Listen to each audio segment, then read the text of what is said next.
first graders. All right. So we've been talking about how life is different than it was long ago. We've been comparing even your grandparents and your parents and how life is different than it was long ago. So we're going to look at century. Remember how long a century was? Do you remember? All right, let's see if we can find century. Let's see. Oops, I see it right here. C-E-N-T-U-R-Y,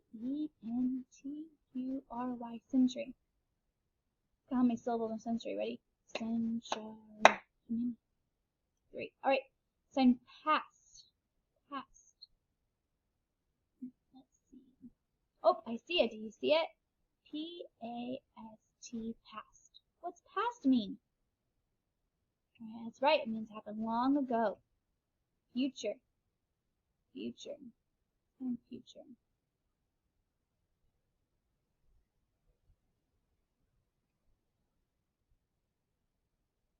Right here. F-U-T-U-R-E. Future. Entertainment. Entertainment. That one's a big long word. It's right here. E-N-T-E-R-T-A-I-N-M-E-N-T.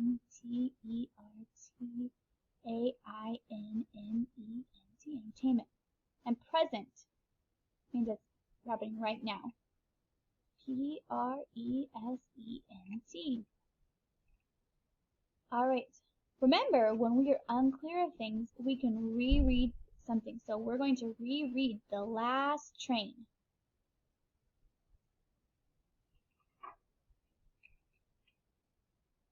Gone now like a dream that slowly faded in the night are the faces of this once familiar sight. Oh, the steam gave way to diesel and electric-powered trains. Now the rails look up at contrails from jet-powered airplanes.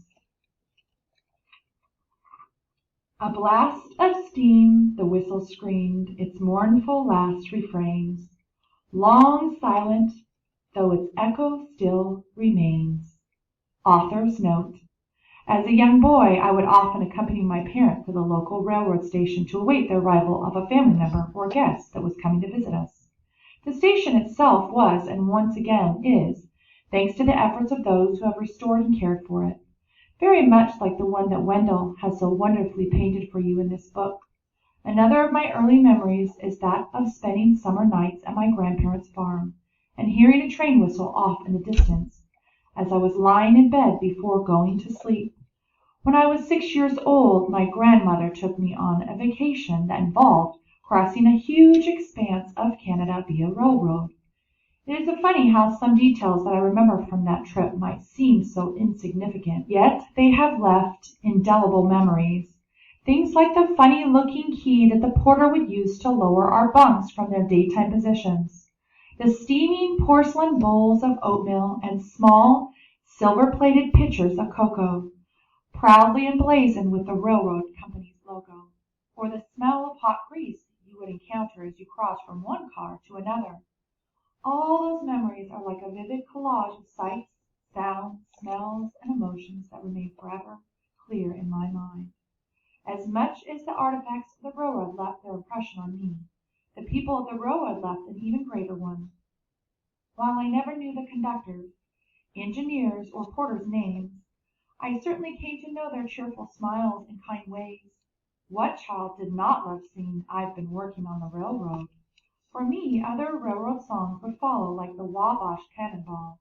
In the early 1970s, the Eagles and the Osborne brothers sang "Midnight Flyer," and my good friend Arlo Guthrie recorded Steve Goodman's brilliant, quintessential railroad song, "City of New Orleans." I suspect all of these songs, and many others, my own included, were inspired by the very same thing, the hauntingly melancholy strain of a locomotive's whistle, the rhythmic clack of wheels to rails, but most of all knowing that the lattice work of rails you were looking at or riding on were connected to almost any other place in the country that you could imagine. Steve Goodman recognized that when he penned the brilliant lyric, "Ride their father's magic carpet made of steel." This book and the song that spawned it were born of the same sentiments. Gordon Titcomb. All Alright, remember, we're good readers. When we don't understand something, we reread it. So reread The Last Train. Alright, I want you guys to put a finger up for each sound you hear. Are you ready? Hose. Chapter 3. Joke. J-O. Cute. Cute. Eve. E. Oh, that one only had 2. Use. Use. Had 2. Pull. Oh. How many? 3. Smoke. Oak. Have 4. Fume. Huge. Huge. Add 3. Remember, this week we're talking about long O, long U, and long E, like in mule. All right, let's tap these words out. Are you ready? Oh, home. This one. Oh, rose. Oh, there's a blend. Oh, stone. Diagraph. These. All right, let's fill in the words. Robe. How do I spell robe? Well, let's tap it out. O, B. R, O, long O, B, B, B. There's the B. And we have the E. All right, rose. Let's tap it out. O's, rose. Okay, first sound R. We have O, S, and then we have a silent E. Rose. All right, now we have mute. Mute.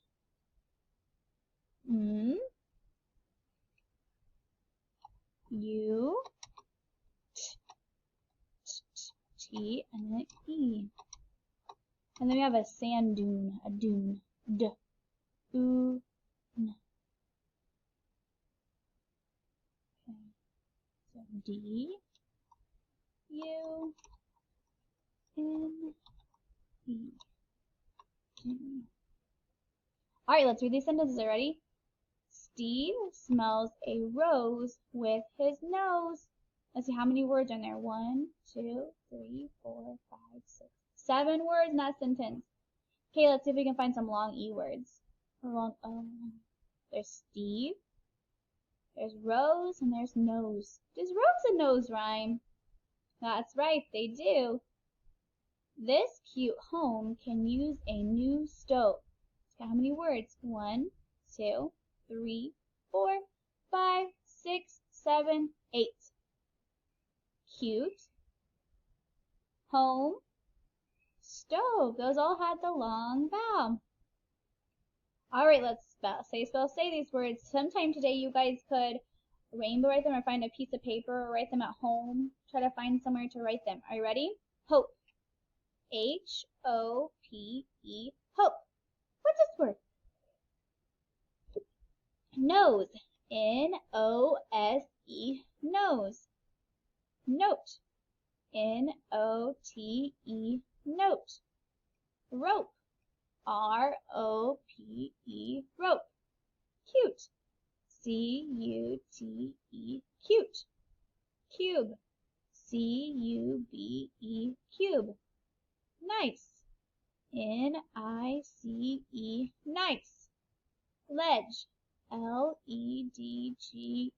Ledge. Ago. A-G-O. Ago. And then people. P-E-O-P-L-E. Alright, let's practice our sight words. It's something you can also write too. Practice writing or practice spelling. This one is ago. Practice them with me. What's this word? Boy. What's this one? Girl. How. Old. And people. Alright, we're going to fill in the missing words. Blank, blank, is that blank? Okay, let's see. How, okay, let's do how.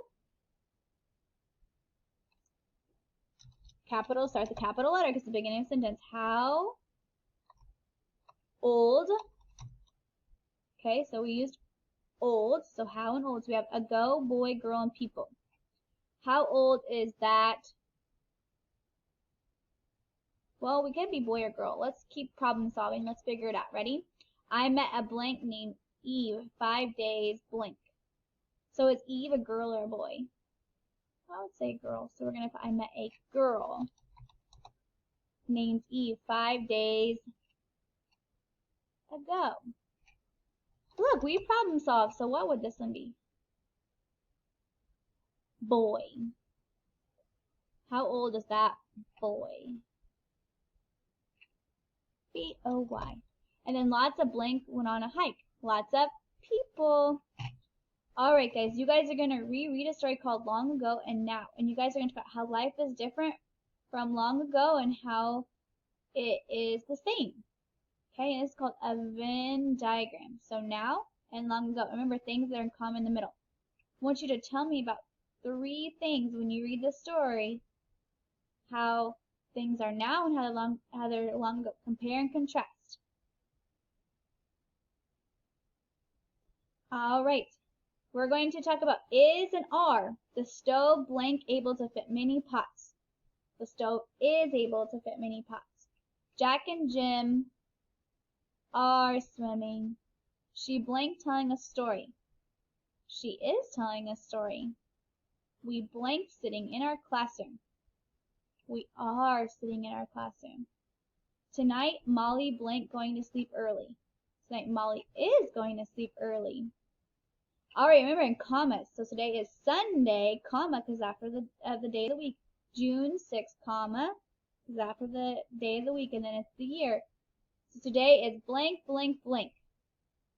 So you'd fill in with a day. The party is on Saturday, October 5th, 20, and this year is 2021, so you can put 2021. Good job, first graders. Make sure you click and read the book.